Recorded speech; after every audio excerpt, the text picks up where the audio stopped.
One of the most important things for business longevity is making sure that you attract high-value clients. I don't think there's such a thing as high-value clients and low-value clients. I think that the same client in two different ecosystems can become high-value and or low-value depending on how they're taught, indoctrinated, and treated. I think it's always funny when agencies talk about attracting high-value clients because I don't think there is such a thing. I think the same client in two separate ecosystems can be good in one and bad in another depending on, to be frank, how they're taught to behave. You are teaching your clients how to treat you. The paradigm shift that I'd like to offer you is stop being a provider, start being a consultant. Providers get told what to do. Consultants get asked what to do. In order to do this, you really have to elevate your expectations of yourself and you have to elevate your expectations of your clients. But you can't be desperate to sell. Everything is going to turn into something of a consultative sell, or, forgive me for using the phrase, but a negative sell. When I had Solutions 8, I built the #1 ranked Google Ads agency in the world. We had $100 million in ad spend under management. Thousands of companies went through Solutions 8. And when they would come to work with us, they would apply. And we really meant that, by the way. It wasn't a gimmick. It wasn't a joke. It was an honest to goodness truth. A company would come to us and they would apply to work with Solutions 8. And then we would have an intake team that was part of the sales staff that would look at this organization and decide whether or not we thought they could be successful in Google Ads. Because Google Ads is a dogfight. I think it's so funny when companies are like, oh, I'm going to test Google Ads. No, you're not. Google's going to test you. When I run Google Ads for somebody, I know that I'm basically putting a sword and a shield in their hand and then throwing them in the Coliseum with all of their competitors and seeing if they can come out alive. Google's going to test your offer, your messaging, your intake, your onboarding, your salesmanship, and it's going to do it in an organic ecosystem where the pricing is based off of an auction system informed by what your competitors are willing to pay. Meaning Google already knows what this lead is worth. The question is can you compete, Mr. or Mrs. Client? So when they came in and they applied, I'd show up and I'd say, or my sales team would show up and they'd say, hey, your website's not good enough. It's not going to convert. Here are all the reasons. These are the things that you need to improve in your website before we're even willing to take you as a client. Hey, your intake process is abysmal. We tested your phone answering system and it took, 7 rings, went to voicemail, and you only answered 1 out of 3 times. We can't accept you as a client. And you know what happened? It was a miracle. People would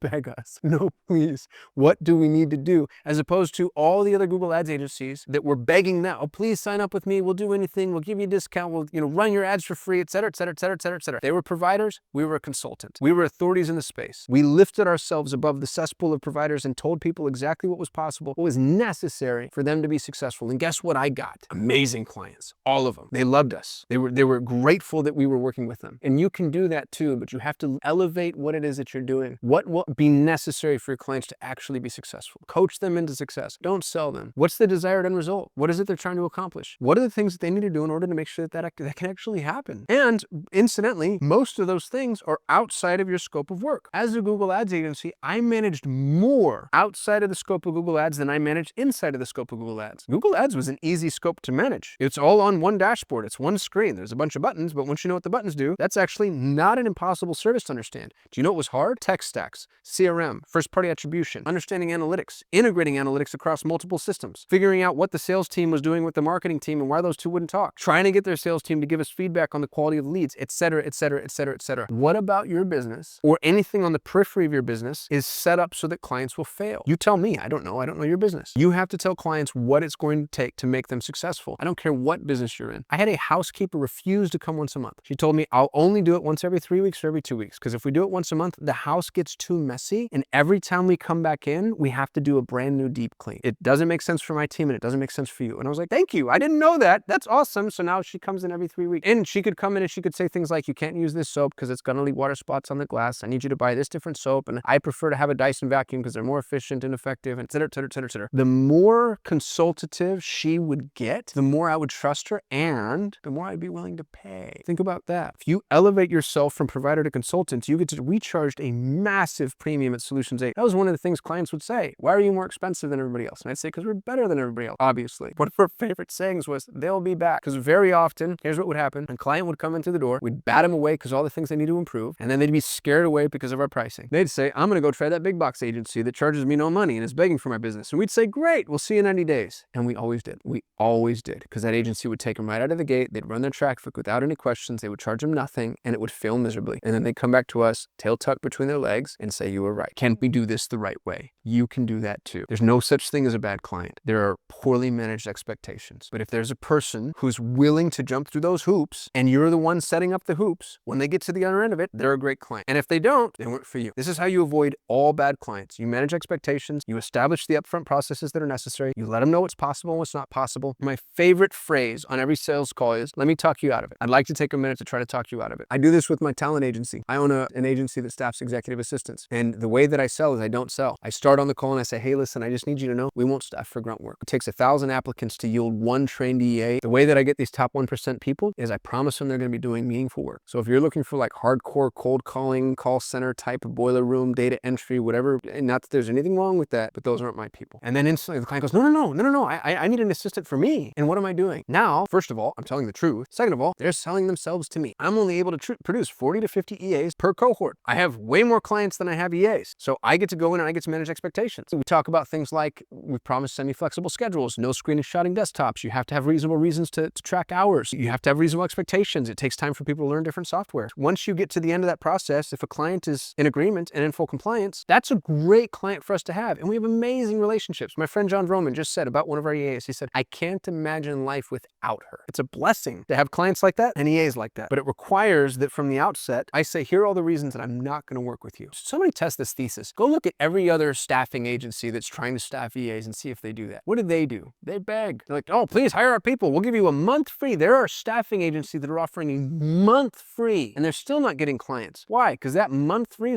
it's a nightmare. Everybody who's ever hired a new employee knows the first month is the worst. And they're giving away a month free, but guess what? They're charging nothing. I'm a premium. We charge more than every other staffing agency, but we make sure that we have the best people and we make sure that we manage expectations. You can do that exact same thing. When you're a consultant and not a provider, you're going to lift yourself up out of the cesspool. You're going to be able to charge way more money and you're going to get better clients. It's the same client pool, but they end up being better clients. But you have to advocate on their behalf. You have to tell them what it's going to take to be successful. You have to manage expectations. Throw your skunks on the table. Here's all the reasons you don't want to work with me. And when they get to the end of it, they're like, golly, I'm so grateful to you for being so honest. Thank you so much. You don't need salespeople. You know, all those businesses that need high ticket closers, do you know why you need a high ticket closer? Because your thing sucks and you have to talk people into buying it. It just means that you're selling snake oil. I can think of very, very few exceptions. If it's truly valuable and you're going to deliver on an honest end result, you don't need salespeople. You need consultants. Let me come in and see this is actually the right solution for you. I can't tell you how many people at Solutions 8 we said, you should not be running Google ads. We wouldn't take residential realtors. We wouldn't take general dentists. Why? Because I knew the cost per click on general dentistry in every major market was in excess of what that patient was worth because all dentists were running free care and cleaning. This is a true story. I live in 85258 is my zip code. There are 36 dentists within walking distance of me right now today. And if every one of those dentists is offering free care and cleaning, and most of them are, that means that I can go to the dentist for 15 years for free without repeating dentists, right? If I go once every 6 months, that's a burned industry. It's a snake eating its own tail. I knew that because I ran dental for a massive conglomerate and we ended up having to coach them out and say, look, you have to go find other advertising channels. This industry is getting eaten alive. And us coaching those clients away, imagine what that would do for your reputation. A residential realtor would call me up and I would just tell them right out of the gate, can't take you, so sorry. Because Zillow and Redfin and Opendoor and Trulia have all gobbled up all the available traffic and they're willing to spend more per click than a lead is